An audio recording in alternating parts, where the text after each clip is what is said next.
Egunon, ongi etorri eta eskerrik asko gaurkoan ere deialdiari erantzuteagatik. Badatoz, etorriko dira, edo gure artean ere akaso badaude, bai Olentzero eta Mari Domingi.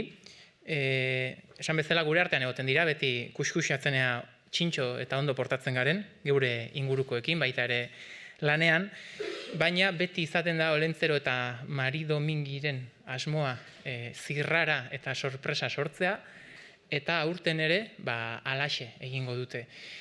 Badakizue, udal hau bete-betean dagoela sartuta negoziazio batean, Espainiako Defensa Ministerioarekin, Loiolako kuartelak udalak bere ganatu nahi dituelako, eta hori arrazoi bezala hartuta, Olentzero eta Mari Domingik erabaki dute Urumea ibaitik egingo dutela haien agerraldia.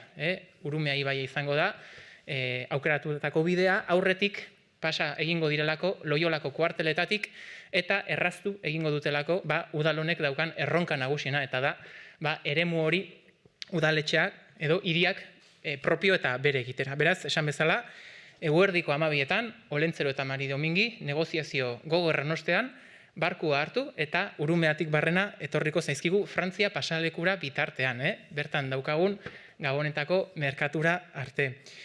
Hori izango da, ala deitzen den itxasontziari esker. Hortik edo hori erabilita jaisten zuten sagardoa bere garaian, kasu honetan sagardoa ez, Olentzero eta Mari Domingi ekarriko dituzte geurera.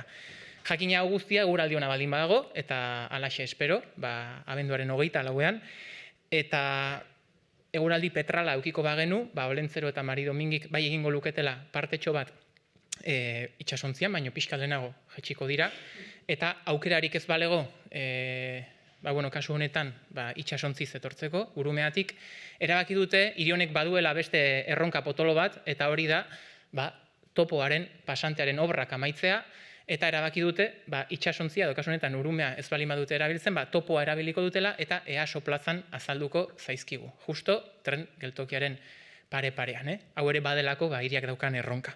Gauzak horrela, esan bezala, Donostiara iritsiko dira, 12-12:30 kaldera, eta 12:30etan hasiera emango diogu sekulako bizikleta festa bati. Hau aurreko urtean ere gauzatu genuen, haurrak, familiak, 6 urtetik gora jakina aukera izango dute, Olentzero eta Mari Domingiren atzetik, hirian zehar, bueltaka ibiltzeko. Hau, Amara auzoa, Erdialdea, Gros eta udaletxera bitarteraino egingo duten ibilbidea izango da. Beraz, esan bezala, aukera, Olentzero eta Mari Domingi atzetik ere jarraitzeko. Ordu batak eta laurden, Olentzero eta Mari Domingi udaletxean izango ditugu, terrazan, balkoian, familia eta haur guztiak agurtu, eta deskansu hartzera joango dira. Izan ere, 3:30etan, udaletxe honetako bateak zabalduko dituztelako, eta berandu dabiltzan horiek euren gutuna banatzeko aukera ere izango dutelako. Eta azkenik, arratsaldeko iluntzeko 6etan, desfilea, Olentzero eta Mari Domingik, 500 partaiderekin batera, 500 partaiderekin, eta goxoki pila-pila batekin, paseatu egingo direlako, hiriko kaletan barrena. Ohikoa izaten den, kaletan, hemen udaletxetik atera, Hernani kalea, Loiola, San Martzial, Getaria kalera, eta hortik bulebar eta berriz ere udaletxera egingo duten tramoxtaka horretan. Eta adirazi, ja dagoeneko, eta ikusi duzue, baita ere etxe honetako sarreran, hiri guztian zehar banatuta, sakabanatuta daudela Olentzero eta Mari Domingiren postontziak, eta aurretik ere beraien gutunak, beraien desioak banatu nahi dituzten horiek aukera izango dutela. Como comentaba, ya vienen, o ya tal vez están entre nosotros tanto Olentzero y Mari Domingui, suelen estar mirando, para ver si tenemos una actitud responsable y ejemplar en nuestras casas y también, como no, en el trabajo. Y suele ser, objetivo de Olentzero y Mari Domingui siempre sorprendernos y también ayudar. Y ese es el motivo por el que este año han decidido venir desde el río Urumea. Sabéis que este ayuntamiento está metido de lleno en una negociación muy importante para conseguir que los cuarteles de Loiola pasen a ser parte de la ciudad, para poder así ofrecer oportunidades de vivienda, y han decidido que en su bajada desde el río Urumea hasta el Paseo de Francia, una buena parada pueden ser los cuarteles de Loiola para que nos ayuden a rematar, a finiquitar esas negociaciones. Lo dicho, esto comenzará a las 12, y vendrán hacia el Paseo de Francia en torno a las 12:30. Será todo el recorrido que vayan a realizar. En principio, si tuviéramos un tiempo complicado, vendrán en barco, pero pararán un poquito antes. Y en caso de que el tiempo no nos permitiera realizar esa bajada en barco, han decidido también, o saben, que es prioridad de esta ciudad el finalizar también con las obras de la pasante del Topo. Por lo tanto, han decidido hacer su llegada, en caso de que el tiempo no acompañe, a la estación de la plaza Easo. Ahí es donde van a aparecer tanto Olencero como Maridomingui. Y a eso le seguirá una tremenda fiesta tras Olencero y Maridomingui, porque podremos seguir su estela en bicicleta. Van a recorrer distintos barrios de la ciudad, Amara, Centro, Gros, y volverán hacia el ayuntamiento, y vamos a poder realizar ese itinerario en bicicleta. A la 1:15 está previsto que lleguen aquí, que saluden desde la terraza y también desde el balcón.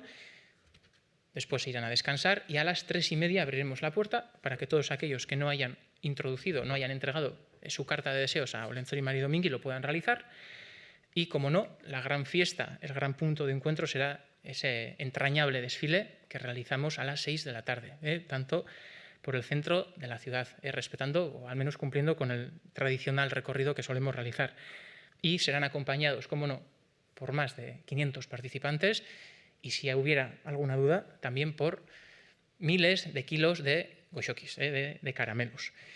Dar un pequeño apunte, y es que, que tenemos el día 24 posibilidad de entregar esas cartas a Olencero y a Maridomingui, pero aquel que quiera adelantar las echecolanas, que quiera adelantar las tareas, también recordar que hay distintos buzones, como por ejemplo en esta casa, en el ayuntamiento, distribuidos por toda la ciudad, en el que también se pueden depositar esa carta de deseos.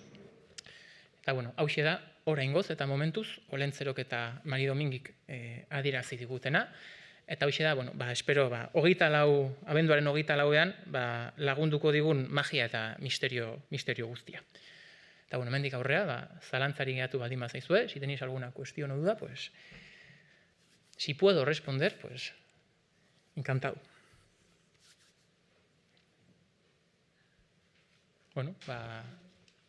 Ondo portatu baldin batzeate, pentsatzen dut sorpresak izango dituzula 25ean. Ondo pasa bihar eta egu berri on.